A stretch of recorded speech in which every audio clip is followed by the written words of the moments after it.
మన దేశంలో ప్రత్యేకత ఏంటంటే మన సంస్కృతికి పెట్టుబడి ఫెయిత్.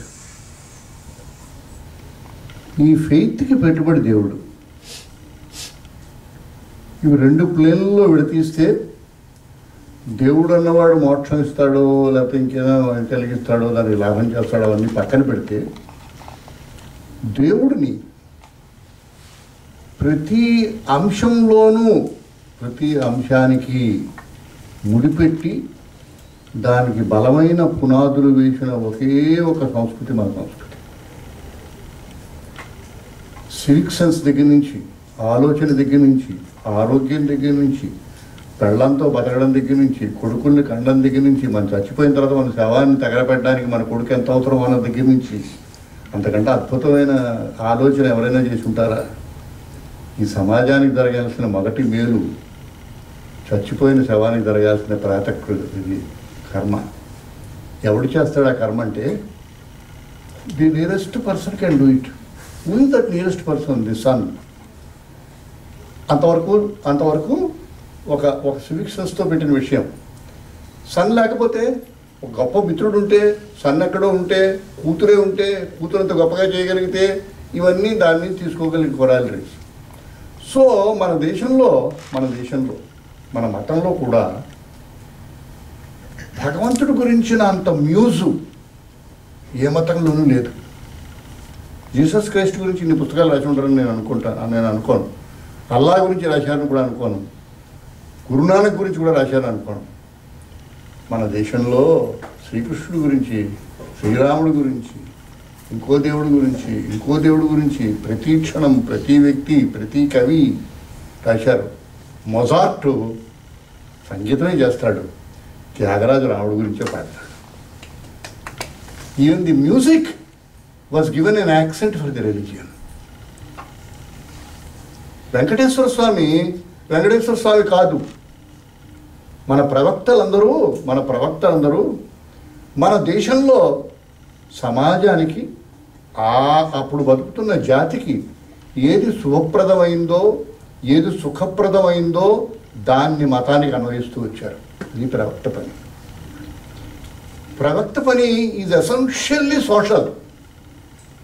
మన దేశంలో నేను ఇరాటికి అటు వెళ్ళిపోతున్నాను, కానీ శంకరాచార్యుని, ఆదిశంకరుల్ని మనం చక్కగా మతానికి ముడిపెట్టి మర్చిపోయాం. కానీ ఆదిశంకరులంత గొప్ప పోయిట్ మరొకడు లేడు.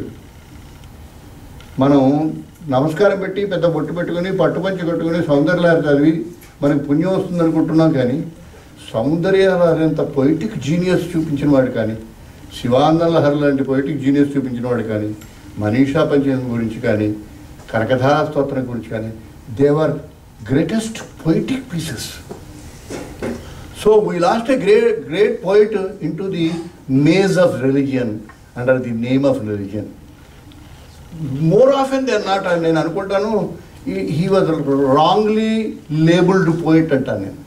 ఆదిశంకరులు మత గురువు అవడం మనకేం నష్టం లేదు, గొప్ప మంచి పనులు కూడా జరిగాయి. తిరుపతి వెంకటేశ్వర స్వామి గురించి చెప్తున్నాను. నాకు శంకరంబాడి సుందరాచార్య గారు మంచి మిత్రుడు. ఈ తరానికి శంకరంబాడి సుందరాచార్య గారి గురించి చాలామంది తెలియకపోవట్లేదు.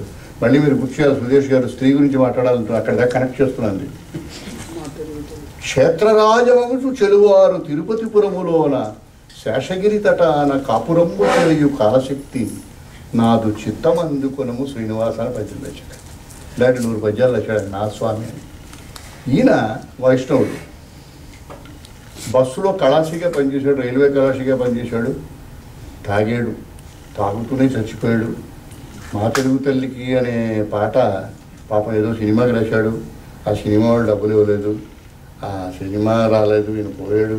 ఇవాళ మా తెలుగు తల్లికి జ్ఞాపకం వచ్చినప్పుడల్లా నాకు మా ఆవిడికి కనీసం సుందరాచార్య గారి జ్ఞాపకం వస్తాడు. ఎందుకు ఈ మాట చెప్తున్నానంటే, క్షేత్ర తిరుపతిపురములో శేషగిరి తరాన కాపురమ్ము చేయు కాలశక్తి అన్నారేమిటి సుందరాచార్య గారు? వెంకటేశ్వర స్వామిని అన్నాను. అప్పుడు ఆయన చెప్పాడు, ఇది బాల విగ్రహం అయ్యా అని. బాల విగ్రహాన్ని మనం బాలాజీ చేశారు. బాల విగ్రహాన్ని బాలాజీ చేయడంలో ఒక మత ప్రవక్త యొక్క ప్రమేయం మనం ఆలోచిస్తే, రామానుజాచార్య గారి వల్ల ఇలా నామాలు పెట్టుకోవడం కాకుండా రామానుజాచార్యులు చెప్పే పని మనం చేస్తాం. షైవైట్ ప్రాబ్లం ఎక్కువగా ఉన్న కర్ణాటకకి దగ్గరగా ఉన్న మన దేశంలో ఒక సంస్కృతికి సమన్వయం కల్పించడం కోసం ఒక ఆచారాల్ని ఆ శాస్త్రాన్ని చేసి బాలాజీ చేసి వెంకటేశ్వరుడు చేశారు.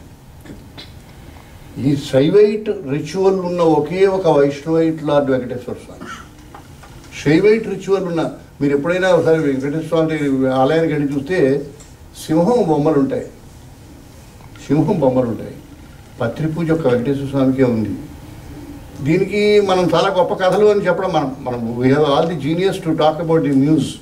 మన మ్యూజే ఎక్కువ. అసలు ఎంత అద్భుతమైన మ్యూజ్ మంది. నల్లనేవాడు పద్మనాభ నమ్మరు వాడి దగ్గర నుంచి నానా గొడవ చేస్తాను. చాలా గొప్ప విషయం. దేవుడి గురించి ఇంత ఆలోచించిన వాడు లేదు, ఇంతగా చెప్పినవాడు లేదు. మీరు సంగీతం చేసిన రవివర్మ బొమ్మలు వేసిన, సరస్వతి బొమ్మ వేసాడు, శివుడు బొమ్మ ఇంకోటి వేసిన, మాట్లాడిన, రాసిన, పాట పాడిన, జానపదాలు చేసిన, ఇంకోటి చేసిన మన మతంతో ముడిపెట్టారు. మతంతో ముడిపెట్టడంలో ఉద్దేశం ఏమిటంటే వ్యక్తిగతమైన బేసిక్ నార్మ్ ఉన్న ఫెయిత్తో ముడిపెట్టారు. అది ముఖ్యం. ఇక్కడ తర్వాత జరిగిన దురదృష్టము దరిద్రము మనకి ఏమిటంటే మన అమ్మ మనకు చెప్పినట్టు, మన నాన్నగారు మనకు చెప్పినట్టు నన్ను నేను ఇటువంటి జంప్ చేస్తున్నా. మనం ప్రశ్నలు వేయాల్సిన అవసరం లేకుండా మనకి అనూచానంగా వస్తున్న సంప్రదాయమో అలవాటో లేదా మనకిచ్చిన సంక్రమణమో కారణంగా వారు చెప్పిన సూత్రాల్ని మనం జరపడం అనేది చేసుకుంటూ వచ్చాం కనుక అలా ఇచ్చినవి కొన్ని ఉన్నాయి.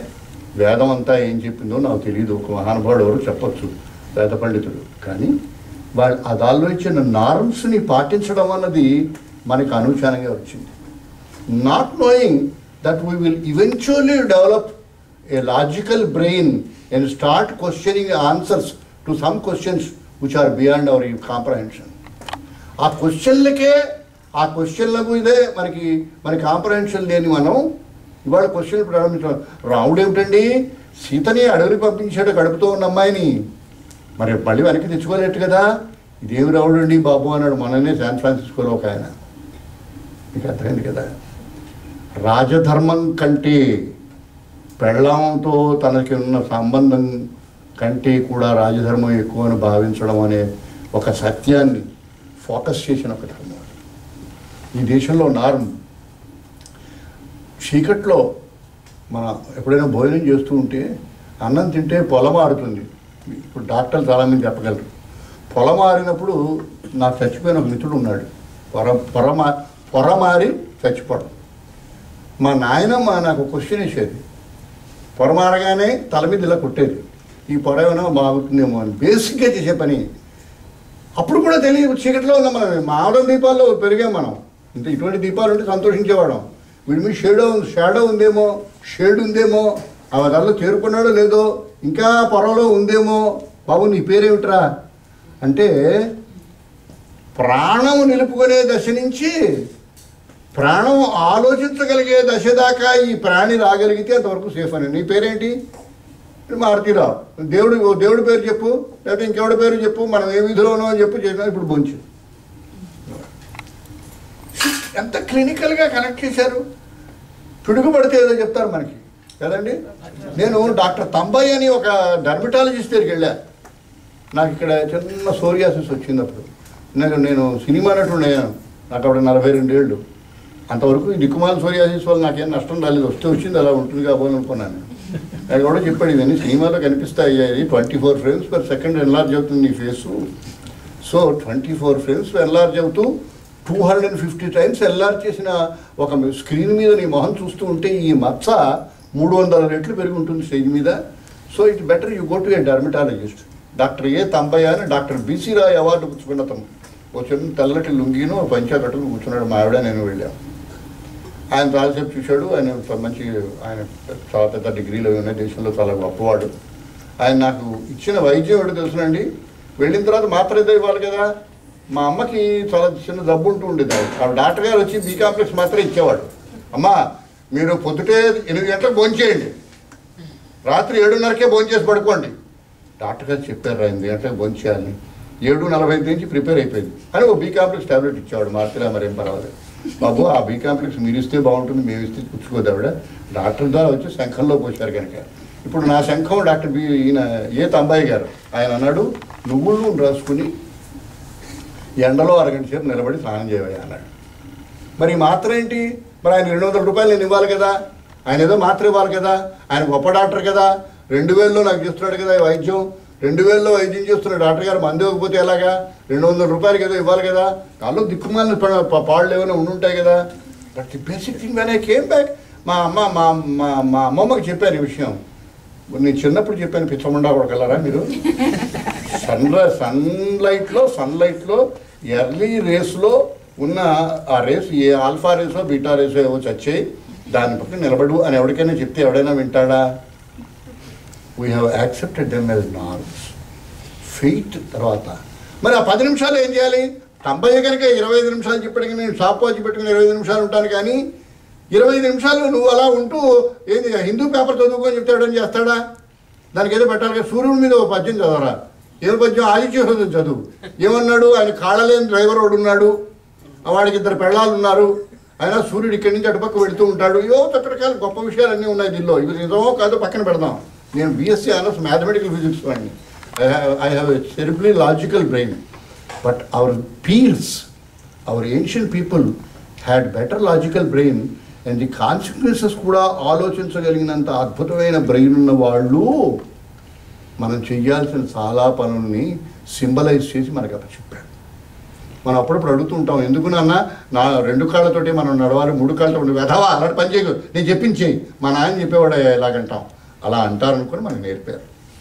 మనం శాన్ ఫ్రాన్సిస్కోలోనో ఇంకెక్కడో ఉంటూ BSc ఆనర్స్ మ్యాథమెటికల్ ఫిజిక్స్ ఏవో చదువుకుని, ఇప్పుడు ఎందుకండి శ్రీరామచంద్రుడు భార్యను వదిలేసిపోయాడు, అలాంటి వాడు మనకి దేవుడేమిటి అనుకునే తెలివితేటలు మనకు వచ్చాయని వాడు ఊహించలేదు. వాళ్ళు they never could conceive A day when the faith will be put into cold storage for the sheer stupid unaided logic of a man. మీకు అర్థమైంది కదా? ఎప్పుడైతే ఫెయిత్ను వదిలేసామో అన్ని క్వశ్చన్లే, ఎందుకు ఈ చొక్కా ఇలాగే ఎందుకు వేసుకోవాలి, ఇంకోలా ఎందుకు వేసుకోకూడదు, ఇలా వేసుకున్నా బాగుంది కదా, గోచి కట్టుకుంటే బాగుంటుంది కదా, మా నాన్న కట్టుకున్నాడు కదా, మీరెందుకు కట్టుకోలేదు? We have adapted a norm, we have improved the norm, but basic structure అనే ధర్మం ఉందే, ఆ ధర్మము అన్నది శ్రీరాముడు చెప్పేసి. ఎవరు నన్ను అడిగాడు రామాయణం ఇప్పుడు ఈ విధంగా, ఈ మధ్య ఒక కథ చదువుతున్నాను. ఎవరో ఒక ఆవిడ భార్యాభర్తలు కాపురం చేసి కొడుకుని అన్నారు. వీళ్ళిద్దరూ కాపురం చేసిన తర్వాత వీళ్ళు బొంబాయిలో ఉన్నారు. అతను గోవా బదిలీ అయింది. మీరు పేపర్లో చదివారేమైంది. గోవా బదిలీ అయితే గోవా వెళ్ళడానికి ప్రయత్నాలు చేస్తున్నామంటే నేను మీతో రానంది ఈవిడ. అదేంటి రాకపోవడం? మన ఇద్దరం where is the question of your not coming? Wife and husband, కొడుకున్నాడు, నేను రానని చెప్పి ఇప్పుడు కోర్టుకి వెళ్ళిపోయి డైవర్స్ పుచ్చుకుంది. డైవర్స్ కోసం బుట్లో కేసు పెట్టాడు. కేసు పెడితే పాపం పాతకాలపు జడ్జి గారు ఒక ఆయన ఉన్నాడు, పిచ్చముండా కొడుకు. ఆయన ఈవిడితో మాట్లాడుతున్నాడు, అదేమిటమ్మా ఈ దేశంలో సీతారాములు ఉన్న దేశం కదా, అమ్మ పిచ్చముండా కొడుక, సీతలాగా ఉండాలని 2013లో చెప్పే ఈ దౌర్భాగ్యుడు ఉన్నవాడు వీడు ఉన్నాడా అని ఉమెన్స్ ఆర్గనైజేషన్స్, హ్యూమన్ రైట్స్ వాళ్ళు, ఇంకోళ్ళు ఇవన్నీ రాశానండి. ఇవన్నీ రాశాను నేను సరదాగా చెప్పలేదు. What is happening to your logical brain? Nomadic కల్చర్లో 5000 కిందట ఉన్న ఒక వ్యక్తి యొక్క సంపూర్ణ మానవత్వాన్ని ప్రొజెక్ట్ చేయగలిగిన, ధర్మాన్ని మాత్రమే ప్రతిపాదించగలిగిన, ఆ దశలో ఆ తరానికి, ఆ జాతికి, ఆ కాలానికి అందగలిగిన ఒక ఇటర్నల్ వాల్యూని పెర్పెక్చువల్గా చేసి 32 దేశాలలో ఎపిక్గా చలామణి అవుతున్న ఒక దీన్ని 2013లో అడాప్ట్ చేసుకోలేని దరిద్రపు దశలో మనం ఉంటూ, ఒక జడ్జి గారు కనీసం ఆలోచనాత్మకంగా ఆయన మాట చెప్తే దాన్ని కూడా భరించలేని దశలో మన తెలివితేటలు కానీ, మన స్వయం ప్రతిపత్తి కానీ, మన స్వాతంత్ర థింకింగ్ కానీ, మన ఉమెన్స్ లిబ్ కానీ, ఇంకో దిక్కుమాల దరిద్రం కానీ పెరిగితే, in what way our culture, that is exactly the bane of our society. That's exactly the bane of our. నేను మనుషులు ఆరాధన అనే పిక్చర్ రాశాను. ఆరాధన పిక్చర్లో ఒక మంచి డైలాగ్ రాశాను, అది ఎప్పుడు చెప్తూ ఉంటాను నేను. ఒక గొర్రెల కాపరి వాడిని ప్రేమించింది వాణిశ్రీ. ఇలా చెప్తే మీకు అర్థం అవుతుంది, ఆయన ఎన్టీ రామారావు, ఇప్పుడు వాణిశ్రీ. సరే అయితే ఈవిడ డాన్సరు, వీడు ఎవడో మహానుభావుడు బాగా పాడుతున్నాడు కదా అని వాడిని దేశం తీసుకొచ్చింది, పట్టణానికి వాడికి చెల్లెలను తీసుకొచ్చి పెట్టుకున్నాడు. కొంత దూరం అయిన తర్వాత ఈవిడ హోదా మంచి చెడ్డాన్ని చూసి వీడిని తిట్టేవాళ్ళు వాళ్ళు చుట్టుపక్కల పోయారు చేసి ఇతను వెళ్ళిపోవడానికి ప్రారంభించాడు. మగవాడయ్యాడు కథ. ఇతను వెళ్ళిపోతున్నప్పుడు ఈయన వెళ్ళిపోవడానికి శబ్దం మీద ఆవిడ బయట లేచి వచ్చింది. ఇతను మూటా ముల్లే సర్దుకుని వెళ్ళిపోతున్నాడు. అతని పేరేంటి? ఏదో పేరుంది, గోపి. వెళ్ళిపోవాలనుకుంటున్నావా గోపి అని డైలాగ్ రాశాను. ఇంతే డైలాగ్ రాశాను. రాస్తే వీడికి డైలాగ్ లేదు, ఎన్టీ రామారావు డైలాగ్ లేదు. ఆయన అన్నాడు, ఇదంతా ఉంది నీకు, నువ్వెక్కడ నేనెక్కడ అన్నాడు. అంటే దాన్ని తీసుకొచ్చి రామానంద సార్ తీసేయడం లేదు, నాకు గుర్తులేదు. నేను తీసుకొచ్చి ఒక ఫోటో నేను నిలబెట్టింది. శ్రీరాముడు లక్ష్మణుడు సీత అడవికి వెళ్ళే ఫోటో అది. ఈ ఫోటో చూసావా గోపి? శ్రీరాముడు ప్రజల మాట కోసం అడవికి వెళ్ళాడు, సీత భర్త నీడ కోసం అడవికి వెళ్ళింది. సీత న్యాయంగా వెళ్ళక్కర్లే, but she chose to go and he has to go. This is all the difference. So the greater sacrifice are the greater sense of purpose, the greater value driven character సీతది. రాముడు కంటే కూడా రాముడు వెళ్ళక తప్పదు, నువ్వు వెళ్ళక తప్పదంటే ఏం చేసేవాడు? అదేమని ఇంకొక పక్కకి వెళ్దాం, మనకి వృక్షాలు కూడా వచ్చాయి ఈ దేశంలో, మన దరిద్రం అది అలా ఉంటాయి కనుక ఇది ఇప్పుడు వివాహ వ్యవస్థకు వస్తా.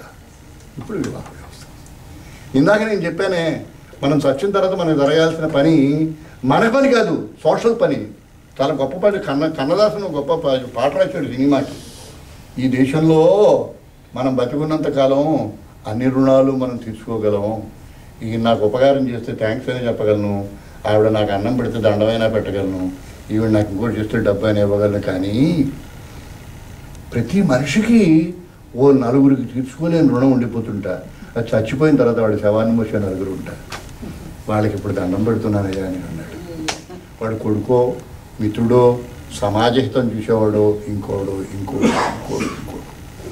కనుక ఒక మనిషి జీవికని అందంగా అలంకరించే ఒక అద్భుతమైన ప్రణాళికని కొన్ని వేల సంవత్సరాల కిందట సంస్కృతి పరంగా వేసి ఇప్పటికీ కూడా అందంగా నిలబడగలిగిన వ్యవస్థను ఒకటి తయారు చేశారు మన దేశంలో.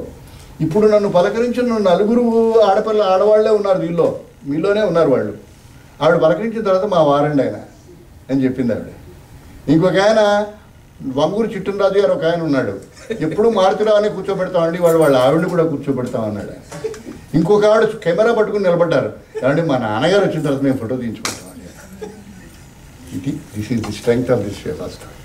సుదేష్ గారు ఇప్పుడు మీ సబ్జెక్ట్ వస్తున్నాం. ఈ వ్యవస్థ సీతకి ముడిపెట్టారా, రామాయణానికి ముడిపెట్టారా? 32 దేశాల్లో రామాయణం ఉందండి. 32 దేశాల్లో రకరకాల రాముళ్ళు ఉన్నారండి. ఈస్ట్ ఆఫ్ మెడిటరేనియన్ కల్చర్లో రాములు ఉందండి. ఒక సంస్కృతిలో భాగం ధర్మం. నేను యునైటెడ్ నేషన్స్లో 18 ఎన్సైక్లోపీడియాస్ తయారు చేసే ఒక యునెస్కో విభాగంలో ఉంటే, ప్రపంచంలో అందరి చేత స్పెషలిస్ట్ రచనలు చేయగలిగే ఎన్సైక్లోపీడియాలు తయారు చేసే సబ్ కమిటీలో ప్రపంచంలో 14 మంది ఉంటే 14 మందిలో నేను ఒకటి. నేను రాశా, ఏమయ్యా ఇవాళ పర్యావరణం గురించి మనం మాట్లాడుకుంటున్నాం, గ్లోబల్ వార్మింగ్ గురించి మాట్లాడుకుంటున్నాం, ఇంకో దిక్కుమాల వార్మింగ్ గురించి మాట్లాడుతున్నాం, స్పీసీస్ చచ్చిపోయాయి అంటున్నాం, ఇంకోటి జరగటం లేదు మనం ఏడుస్తున్నాం. మన తాతలు ఎప్పుడు అనలేదే, మన పర్యావరణం గురించి వాళ్ళు ఎందుకు ఆలోచించలేదే? పర్యావరణం అన్న మాట మా ముత్తాతకి తెలుసా? నేను బతుకుతున్న జీవితంలో వాడు బతకలేదే, ఎందుకు జరగటం లేదు? వాళ్ళు ఎప్పుడు చేయలేదు ఆ పని, వాళ్ళకి అవసరం లేదు. ఆల్రెడీ యు ఆర్ లివింగ్ అనే బారోడ్ టైం. 70 ఏళ్ల తర్వాత మనం స్నానం చేయడానికి నీళ్లు కూడా ఉండవన్న విషయం చాలామందికి తెలియదు. తెలిసినా మాట్లాడని వాళ్ళు అమెరికా కూడా ఉంది. మీకు ఇవన్నీ గ్లోబల్ వార్మింగ్ వీటి గురించి మాట్లాడుతున్నాం. ఏమిటి దీనికి అందరికీ కారణం? అప్పుడు ఎందుకు బాగుంది, ఇప్పుడు ఎందుకు బాగాలేదు? దయచేసి మీరు ఎవరైనా యులోసిస్ అని వెళ్ళండి, ఎన్సైక్లోపీడియా ఆఫ్ లైఫ్ సపోర్టింగ్ సిస్టమ్స్లో నేను ఒక ఆర్టికల్ రాశాను. అప్పుడు ఎందుకు మన ముత్తాతలు బాగా ఉన్నారంటే, వాళ్ళకి ఎందుకు పర్యావరణం లేదు అంటే, సెట్ నార్మ్స్ని ఫాలో అయ్యే ఒక జాతి, విశ్వాసాలను నమ్ముకునే ఒక జాతి బతికింది కనుక. The miracle belong to Rama. The miracle belong to Ramayana. The miracle belong to the common denominator called the faith. The set వాళ్ళ సెట్ నార్చుకొని ఉన్నాయి. మన దేశంలోనే ఎక్కడో ఏదో మెడ్రాసు న్యాయస్థానం ముందు ఎక్కడో చూశాను నేను. తన ముందు తన కొడుకు చచ్చిపోతే ఆ కొడుకు శవాన్ని పట్టుకొని అతను వచ్చి రాజు దగ్గర అడిగట, ఈ దేశంలో అరాచకం ఉంది, అందుకు కారణం నా ముందు నా కొడుకు చచ్చిపోవడం. That is the genius of this culture. మనం పాటించే ఒక ధర్మంలో అపశృతి జరిగితే, ఆ అపశృతి కొన్ని కోట్ల మంది చేస్తూ ఉంటే, కొన్ని కోట్ల మంది కొన్ని వందల సంవత్సరాలు చేస్తూ ఉంటే, కొన్ని కోట్ల మంది కొన్ని వందల సంవత్సరాలు చేస్తున్న అపశృతి ఈ ప్రకృతిని, జీవనాన్ని, జీవ లక్ష్యాన్ని, జీవన విధానాన్ని డిస్టార్ట్ చేయగలిగితే, ఆ డిస్టార్షన్కి పాలకుడు కూడా భాగమైతే, పాలకుడు కూడా అవినీతిలో భాగమైతే, నా ముందు నా కొడుకు చచ్చిపోవడానికి అడ్మినిస్ట్రేషన్కి సంబంధం ఉంది. ఎంత గొప్పగా కనెక్ట్ చేశారు. మనకి ఇవి అందవు కొన్నప్పుడు మనకి నార్మ్సే ఇచ్చారు, మనకి సింబల్సే ఇచ్చారు. ఎందుకంటే in our wonderful genius they never could conceive as a day when they will question the god, they will question even the faith. అలా కన్సీవ్ చేసిన ఒక అద్భుతమైన జీనియస్ ఏమిటంటే వివాహ వ్యవస్థ. వివాహ వ్యవస్థలో చదువు అక్కర్లేకపోయినా చెల్లుబాటు కాగలిగిన, ఆడదాన్ని దేవతగా చూసుకోగలిగే, ఆడదాన్ని తల్లిగా చూసుకోగలిగే ఒక అద్భుతమైన వ్యవస్థను మనకి తయారు చేసి ఇచ్చారు. చాలా గొప్పగా నేను చెప్తుంటే మీరందరూ నవ్వచ్చు. చాలామంది చీరలు కట్టుకుని ఇచ్చారు, నాకు చాలా ఆనందం. ఒంగోలులో నేను పెళ్లిలో కూర్చున్నా, ఒక ముసలాయన నా పక్కన కూర్చుని ఉన్నాడు. చూస్తూ అక్కడ పెళ్లి జరుగుతుంటే మనం మీరు ఇప్పుడు చూస్తుంటారు, పెళ్లి వారు వల్లపడి మారుతున్నారు, వచ్చారా ఎవడా గౌరగారు కూర్చోండి, పెళ్లి కొడుకు నాతో మాట్లాడుతూ ఉంటాడు. ఈ బ్రాహ్మడే సోకాలు చదువుతుంటాడు, వాడు ఎందుకు చదువుతున్నాడో వీడికి తెలియదు, వీడికి మారుతిరావు అంగూరు చిట్టండి అది గారు తెలుస్తూ ఉంటుంది. కూర్చోబెట్టండి బాబు, ఎడం చేయి పెట్టు బాబు, ఎడం చేయ కుడి చేయ, ఏం పెట్టాలి పెట్టాను, కూర్చున్నారా, కూల్ డ్రింక్ జరుగుతుంది. ఆయన అడిగాడు నన్ను, ఆ పెళ్లి కొడుకు అమ్మాయితో ఏం చెప్తున్నాడో తెలుసా మారుతిరావు గారు అని అడిగాడు. నీకు తెలియదండి. ఇంకా మంగళసూత్రం కట్టలేదు ఆ పిల్లకి. ఆ పిల్ల కుడి చేయి పట్టుకుని ఒక మాట చెప్తున్నాడు. ఆ శ్లోకానికి అర్థం చెప్పాడు ఆయన. అంటట పెళ్లి కొడుకు ఆ అమ్మాయితోటి, అమ్మా మనిద్దరం ఈ సమాజ ధర్మం కోసం భార్యాభర్త అవుతున్నాం, సుఖం కోసం కాదు. ఇప్పుడు దరిద్రం లవ్ మ్యారేజ్ వాటికన్నిటికీ అర్థం వచ్చేసింది కదా. Already the distortion was total. It is not the biological need of a man and a woman that is responsible, that is needed for an institution called marriage. Marriage అన్న వ్యవస్థలో దరిద్రం start అయినప్పుడు మూడో దశ ధర్మేచ అర్థేచ కామేచ. So you have to live in dharma. I need a companion either to correct myself or to help me do it or do it together. ఒకటి. రెండేమిటంటే the economic system of our society బలంగా ఉండాలంటే దానిలో మనం కూడా భాగం కనుక మన ఇద్దరం ఉండాలి. Then my biological need is the third priority, rather the third stage. మొదటి 2 స్టేజ్లు అవ్వాలి. శ్లోకానికి అర్థం చెప్తా. ఆయన చేయి పట్టుకుని ఆ కుర్రాడు ఏం చెప్తున్నాడంటే, శ్లోకం ప్రథమని చెప్పిన ప్రకారం, అమ్మా నువ్వు ఈ 3 కారణాలకి రేపటి నుంచి నా భార్య అవుతున్నావు కనుక నీ ద్వారా నాకు 10 మంది సంతానాన్ని, నేను నీకు 11వ సంతానాన్ని అవుతాను. అది ఆ శ్లోకం. Which society, which institution gave this wonderful dictum?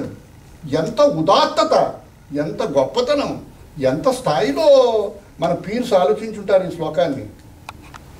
తను ఇంకా చెయ్యి పట్టుకున్న దశలోనే ఉన్న, తనకి ఇంకా తెలియని ఒక ఆడపిల్లలో, రేపో ఎల్లుండో శరీరాన్ని పంచుకోగలిగిన ఆడపిల్లలో 7 అడుగులు నడిచి ఇన్ని మద్దలు చేసుకొని ఆ అమ్మాయిలో తల్లిని చూస్తున్నాడు భర్త. ఆ అమ్మాయిలో తల్లిని చూస్తున్నాడు. ధర్మం కోసం జీవనం సాగించే ఆ అమ్మాయిలో తల్లిని చూస్తున్నాడు. And then your biological need. ఈ దేశంలో జీన్ ఎంత అవసరమో ముద్దులు పెట్టుకొని క్షమించాలి ఆడవాళ్ళు. పార్కుల్లో శారీరక సౌఖ్యాలు చూసుకునే ఈ దరిద్రపు కల్చర్లో మనం ఏం చెప్పగలం? అడిగాడు, అదేంటయ్యా మీరందరూ ముహూర్తం పెడతారట కదా సెక్స్కి అని. సార్, ముహూర్తం పెట్టే సెక్స్ కాదండి, ఆరోగ్యకరమైన జీన్ ఈ జాతిని ప్రభావితం చేయడానికి ఒక వివేకానందుడైనా ఒక త్యాగరాజైనా పుట్టకపోయినా త్యాగరాజు గౌరవం ఏదో తెలిసిన ఒక ఉదాత్తమైన వ్యక్తి అయినా పుడితే చాలనుకున్న కోసం పెడతాను. The institution was very careful and very talented to know the value of the biological need between man and wife, not because they are happy in the process, but because the society eventually should be happy, enriched, elevated in the process. So, సామాజికమైన ప్రతిపత్తి అవసరం లేని ఒక దశలో, ఆ దశలో మీరు ఆలోచించండి, 4-5 వేల సంవత్సరాలు 400-500 ఇంక మనకు తెలిసిన ఇంతవరకు అనుకుందాం. పోనీ సీతావహ అప్పటి మాట కదా, ఇప్పుడు అన్న మాటలేదేమో, నేను రాయలేదు, వాల్మీకి గారు కదా రాశాడు. అప్పటి దశలో ఒక స్త్రీని తల్లిగా, ఒక స్త్రీని తన ధర్మానికి హేతువుగా, ఒక స్త్రీని యజ్ఞం చేయాలన్నా బంగారు సీతను పెట్టుకోవాల్సి వచ్చింది శ్రీరాముడు కూడా అని రాశాడు. వాళ్ళు పెట్టుకోవాల్సింది అందుగా ఆవిడికి జీవితం అంతా ఒక 3 ప్రొటెక్షన్స్ని ఎన్ష్యూర్ చేసిన వ్యవస్థ వివాహ వ్యవస్థ. There were 3 insulated protections in their life system. One is a child. తండ్రి జీన్, క్రాస్ జీన్ పుచ్చుకున్న తర్వాతే కూతురు తండ్రిలో భాగం. ఏదో పుత్రుడు అంటే తండ్రిలో భాగం అని కాదు. అయిపోయిన తర్వాత భర్తగా, నెక్స్ట్ ప్రొటెక్టర్ భర్త, మూడో ప్రొటెక్టర్ కొడుకు. 3 ప్రొటెక్షన్స్ని ఇవ్వడం అన్నది ఎన్ష్యూర్ చేసి వాళ్ళు వెళ్ళిపోయిన తర్వాత కూడా ప్రేత సంస్కారం ఏం చేయాలో కూడా ముందు ఫిక్స్ చేయగలిగిన ఎంత దూరదృష్టి ఈ వ్యవస్థకి. మనం రిజిస్ట్రార్ ఆఫీసులకి, పార్కులకి, పెళ్ళిళ్ళకి, రిజిస్ట్రేషన్స్కి, విడాకులకి, అవగాహన లేమికి, హత్యలకి, ఈ దశకి మనం వచ్చాం. మన సంస్కృతి మన సంస్కారం జాతి యొక్క సంస్కృతి మూలాలని విశ్వాసం అనే పేరిట ఇన్సులేట్ చేసిన మన పెద్దల బుద్ధులని ఎరగడం కూడా మర్చిపోయిన పెద్దలున్న దేశంలో ఢిల్లీలో జరిగిన దరిద్రం లాంటి దరిద్రాలు పదే జరుగుతాయి. ఇవాళ ఎంత గొప్పగా ఎవరైనా చేసినా, ఎంత గొప్పగా కొత్త విలువలను తయారు చేసినా, it is not a search but a research. శ్రీరాముడి కంటే గొప్పగా ఎవడు చెప్పలేడు. But Ramayana doesn't ask you to be a nomad. Ramayana doesn't ask you to go without a shirt. You have a shirt. You do it because it is necessary for you. షికాగోలో మనతో పూజ చేయించే స్వస్తి చెప్పేవాడు మేధోళ్ళను చక్కటి చిక్కు శాలువా వేసుకుని చెప్తాడు. దేవుడు ఏమి అనుకోడు ఆయన. అలా చేసుకోకపోతే ఇంక చచ్చిపోతాడు ముందు. It's nothing wrong in it. వాళ్ళు సామాజికమైన విలువల్ని మార్చడం లేదు, భౌగోళికమైన అవసరాలను నిర్దేశించుకుంటున్నారు. ఈ రెండింటికి తేడా ఉంది. వెన్ ది ధర్మ ఈజ్ నాట్ లాస్ట్. నా కాలం నేను రాసిన, దయచేసి మీరు చదవండి, యులోసిస్లో రాసిన పాయింట్ అది. బాబు మాకు రామాయణం ఉందయ్యా. ఈ దేశంలో పంజాబ్లో రామ్ సింగ్ ఉన్నాడు, ఇంకోటి రామ్ చటర్జీ ఉన్నాడు, ఇంకో చోట రామ్ నాయక్ ఉన్నాడు, ఒక చోట రామారావు ఉన్నాడు, ఒక చోట త్యాగరాయన్ ఉన్నాడు, ఒక చోట కృష్ణన్ ఉన్నాడు, ఒక చోట రామ్ నాయర్ కూడా ఉన్నాడు. ఆల్ పొటెంట్గా ప్రపంచ సంస్కృతిని అంతటినీ ప్రభావితం చేయగలిగిన ఒక స్క్రిప్చరో, ఒక ఆలోచనో, ఒక ధర్మమో పెరువేడ్ చేసిన ఒక సొసైటీలో, దానిలో ఇంటిగ్రల్ పార్ట్ అయిన ఆ సొసైటీలో ఆలోచన సరళిని, అవసరాన్ని, అవకాశాన్ని, ఆలోచనని, సివిక్ సెన్స్ని, మీ ముగ్గురు బియ్యపిండితో ఏమని చెప్తారు తల్లులకి, అమ్మా మనం తింటున్నప్పుడు మనం క్రిములకు కూడా పెడతాం. ఇవాళ మనం సున్నంతో వేస్తున్నాం, సున్నంతో కూడా వేయటలేదు, గీతలు కూడా గీస్తున్నాం, వాటిని చాలా గొప్పగా చెప్పుకుంటూ వెళ్తున్నాం. ఎన్ని ఉన్నాయమ్మా, ఎన్ని ఉన్నాయి. దసరా వచ్చిన తర్వాత వాడు చేయాల్సిన పని ఏంటి? మంత్రులు గారి దక్షిణ ఇవ్వడం. That is the second teacher. And who is the first teacher? The father is the first teacher. ఏం చెప్తున్నాడు ఆయన? ఈ దేశంలో కర్మసాక్షి యొక్క మొదటి మంత్రాన్ని చెవులో రహస్యంగా చెప్తున్నాడు. Carry this gospel. పక్కా పెళ్ళానికి కూడా వినిపించక్కర్లేదు, ఆయన మీద పంచె కప్పి చెప్తున్నాడు. ఇది బ్రాహ్మడే కాదు, అందరూ చేయగలిగిన సంస్కారాలు ఇవి. ఈ సంస్కారాల యొక్క నార్మ్స్ మనుషుల్లో కాదు, ఫెయిత్తుల్లో ఉన్నాయి. ఈ ఫెయిత్తులో ఏ ఒక్క చిన్న విషయం బతికినా, ఏ ఒక్క చిన్న విషయం మన సమాజం బతికించుకున్నా కనీసం గౌరవించే జడ్జీల్ని, బాధపడే భర్తల్ని మనం ఇంకా కాపాడుకోగలుగుతాము నాకు అనిపిస్తుంది. It was totally verified, insulated, research everything that happens in our society. ఇంకొక విషయం చెప్తాను, ఇంకొక విషయం చెప్పి నేను ఆపుతాను, తర్వాత క్వశ్చన్లు వేసుకుందాం. నేను అనుకుంటూ ఉంటాను, నా కొడుకు చచ్చిపోయాడు, నేను తద్దినాలు పెడుతున్నా. ఎందుకు పెట్టాను ఈ దిక్కుమాల తద్దినం? ఈ దిక్కుమాల తద్దినం పెట్టకపోతే నష్టం ఏంటి? నేను చాలాసార్లు అనుకున్నా. నువ్వు మన సమాజమే చెప్తోంది కదా, తద్దినాలు పెట్టడం వల్ల సంవత్సరం అయిన తర్వాత నీ పితృదేవతలు వస్తారా, వాళ్ళకి నువ్వు ఏవో తిలోదకాలు ఇవ్వాలి. వాళ్ళు come on you are not stupid, you are mathematical physics honours man. Why should you do this? పితృదేవతలు నన్ను ఆశీర్వదించడం ఏంటి? ఎంత గొప్ప విషయం అండి, ఎంత గొప్ప విషయం. I had an answer for that. ఇవాళ జియోగ్రాఫికల్ టైంలో కొన్ని మిలియన్స్ ఈ సైకిల్కి అప్పచెప్తున్న బేసిక్ ఎలిమెంట్స్ని ఎర్తిస్తుంది కదా. ఎన్ని చెప్పగలమండి? మన దేశంలో, మన ప్రపంచంలో, మన సంస్కృతిలో ఏది మనం దేవతలకు ఇవ్వాలన్నా ఎక్కడ ఇవ్వాలన్నారు? అగ్నిహోత్రం ద్వారా ఇవ్వాలన్నారు కదండి. ఏ ఎలిమెంటల్ ఫోర్స్ మీరు చేసినా ఏం చేయాలి? అగ్నిహోత్రంలో వేయాలి. అగ్నిహోత్రంలో వేస్తే ఎక్కడికి వెళ్తుంది? భూమికి వెళ్తుంది, ఎలిమెంటల్ ఫోర్స్కి వెళ్తుంది. After million geographical years, somebody somewhere will draw petrol, somebody somewhere will draw coal, somebody somewhere will draw a fruit, somebody will draw something else.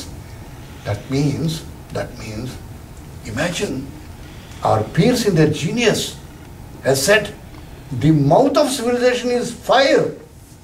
Agni is fire. That is where you should give. ఒక పక్క మనం elemental force యొక్క ఇచ్చిన ఫ్రూట్ని మనం draw చేసుకుంటున్నాం. ఎక్కడ draw చేసుకుంటున్నాం? మీరు ఇక్కడ దాకా వచ్చిన పెట్రోల్ ఎక్కడో పోస్తున్నాం, మనం ఎక్కడెక్కడో పోస్తున్నాం. పెట్రోల్ ఇవ్వగలిగిన ప్రాథమికమైన ఇంధనాన్ని భూమికి మనం ఇస్తున్నామా? మనం ఇవ్వటం లేదు. And you call it global warming and some stupid damn thing. నేను 100 థింగ్స్ ఇవన్నీ డీటెయిల్స్లో చెప్పగలం. తద్దినం ఎందుకు? ప్రతి ఊళ్ళోని ఆ రోజుల్లో కొన్ని సెంచరీల తర్వాత కిందన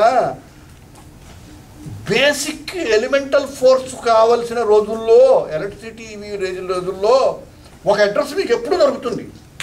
రాత్రి 12 గంటలకు వచ్చినా సరే ఒక అడ్రస్ దొరుకుతుంది. ఎక్కడుందయ్యా అగ్నిహోత్రం? ఎక్కడ ఉంటుందయ్యా? మన పంతులు గారి ఇంట్లో ఉంటుంది. ఆయన నిత్యాగ్నిహోత్రుడు వాళ్ళ ఇంట్లో కూర్చొని పూజ చేసుకుని ఇలా నీళ్లు చల్లుకోవడానికి కాదు. That fellow is the custodian of the basic need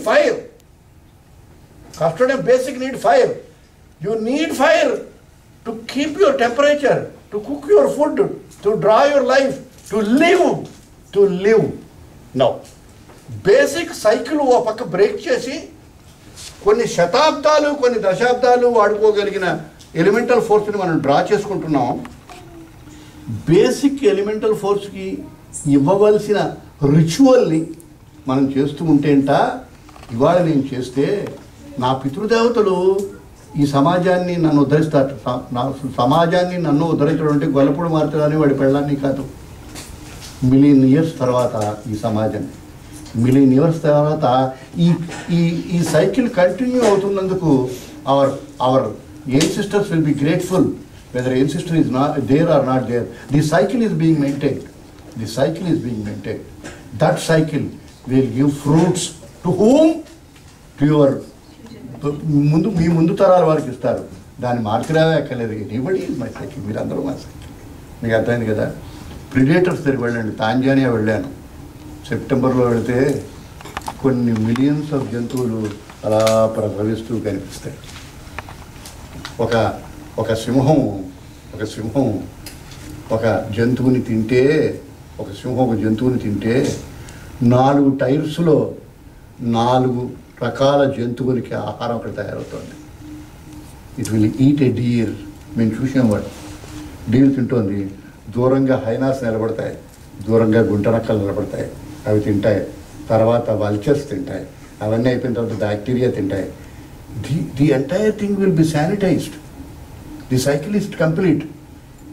ఒక్కసారి అన్నం తిన్న 18 కేజీలో 22 కేజీలో మాంసం తిన్న సింహము తన పక్కన లేడి పడుకున్నా ముట్టుకోదు. 8 రోజుల దాకా అన్నం తిన్నది. For 8 days the line has an inbuilt mechanism of not to hurt the next of kin, not a man. మన వీరప్పన్ గారు ఎన్ని సింహాలు ఎన్ని ఏనుగులు చంపాడో మనకు తెలుసు కదా. దీనికోసం నాతో చెప్పాడు, టాంజానియాలో ఈ అడవి అంతట్లోని న్యాచురల్గా చచ్చిపోయే జంతువు ఒకటే ఉందండి, దాని పేరు ఎలిఫెంట్ అన్నాడు. ఎలిఫెంట్ని ఎవరు చంపలేరండి. సింహం నేను అక్కడ చూశాను, ఇదే సింహం, నేను ఇక్కడే జీపులో కూర్చున్నా. ఏనుగు అక్కడ వెళ్తాను, ఇక్కడ ఆపాడు. బాబు, ఏనుగు చేయగలిగిన హాని సింహం చేయలేదండి. సింహం ఒక్కసారి హర్ట్ అయితే కేసరి జీర్ణతృణము మేనే ఏదో గ్రాస భాసమానము కేసరి జీర్ణతృణము మెయిన్ ఇవన్నీ చాలా చెప్పుకోవడం చాలా సరళంగా ఉంటాయి, కానీ there are rarest of rare happenings. But the elemental force is that. And what is more, it's vegetarian. See ఒక జంతువుకి ఇన్బిల్ట్ మెకానిజం ఉన్నది. స్వామి పార్థసారి చెప్పాడు, an animal lives by instinct, a man lives by intellect, very often corrupt. And hence our sufferings, and hence our shame, and hence the lack of comprehension, and hence the tragedies that are happening to our great leaders. ఆడపిల్లల్లో తల్లుని చూడగలిగిన సంస్కారాన్ని ఆ అమ్మాయి చెయ్యి ముట్టుకున్న మొదటి క్షణంలోనే మగాళ్ళ అర్థం చేసుకోగలిగితే ఈ దేశంలో తల్లులే ఉంటారు. తల్లుల్ని కేవలం కోరిక కోసం బలి చేసే జంతువులు ఉండరు. నమస్కారం. మీరు మాట్లాడుతున్నారు.